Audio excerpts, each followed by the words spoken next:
코로나19 관련 KTN 뉴스 속보입니다. 미국 전역의 코로나 확진 환자 수가 14만 3,055명으로 나타났습니다. 확진자 수가 10만 명을 넘은 국가는 전 세계에서 미국이 유일합니다. 사망자는 뉴욕 776명으로 미중 내 가장 많습니다.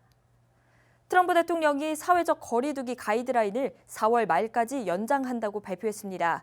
트럼프 대통령은 이전에 사회적 거리 두기를 조기 완화해 부활절까지 미국을 원상복구시킬 것이라고 했지만 이를 번복한 겁니다. 트럼프 대통령은 코로나19 사망률이 2주 내에 정점에 달할 것으로 전망한다며 연장 배경에 대해 설명했습니다.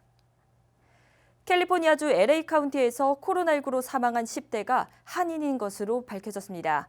사망자는 미국의 첫 10대 사망자로 추정되고 있습니다. 캘리포니아주 랭커르트시 렉스 페리스 시장은 사망자 윌리엄 황군이 의료보험이 없다는 이유로 한 응급치료시설에서 긴급치료를 거부당했으며 공공병원으로 이동 중에 결국 숨졌다는 사실을 폭로했습니다. 한편 유가족은 고인이 코로나19 확진 판정을 알지 못한 채 지난주 초 장례식까지 치른 것으로 전해졌습니다.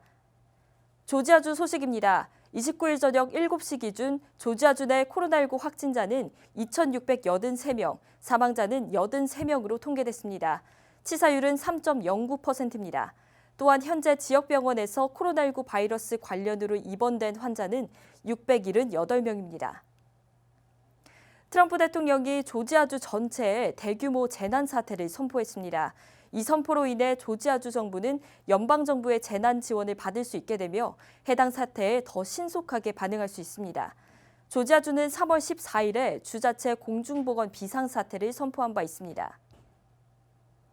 귀넷 카운티와 디켓 카운티 주민들에게 스테이 앳 홈, 즉 자택 대기령이 내려졌습니다. 따라서 의료나 방송 등 필수 사업 관계자가 아닌 경우 외출을 자제해야 합니다. 단 식료품 구입이나 병원 방문 등 필수적인 부분의 외출은 가능합니다. 이번 스테이 앳 홈 오더 기간은 4월 13일 오후 11시 59분까지입니다.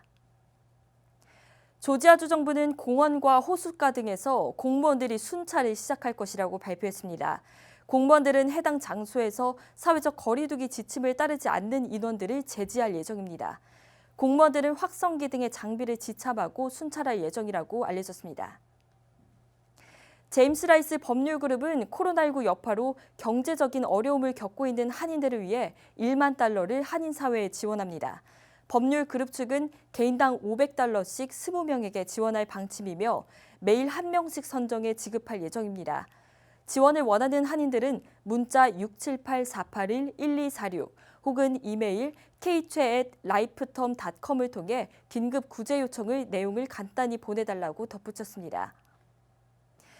개인에게 $1,200를 지급하는 경기부양 법안이 통과되자 이것을 이용한 사기 또한 급증하고 있습니다.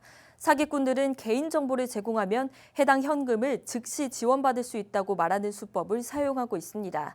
이 밖에도 정부가 발행한 것처럼 꾸민 위조 수표를 발송하거나 가짜 사이트를 이용해 은행 계좌번호 등을 빼내는 수법도 늘어나고 있습니다.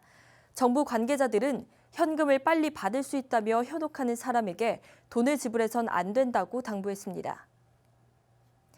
연방질병통제예방센터 CDC는 뉴욕, 뉴저지, 코네티컷 주민들을 대상으로 미국 내 여행 자제 경보를 발표했습니다. 세 개 주 주민들에게 타주로의 필수적이지 않은 이동 자제를 권고한 것입니다. 트럼프 대통령은 앞서 세 개 주에 대해 강제 격리를 고려하고 있다고 발언했지만 CDC를 통해 강력한 여행 경보를 발령하는 방향으로 선회했습니다. 업데이트된 소식 2시 특보를 통해 전해드리겠습니다. 이상으로 KTN 속보를 마칩니다.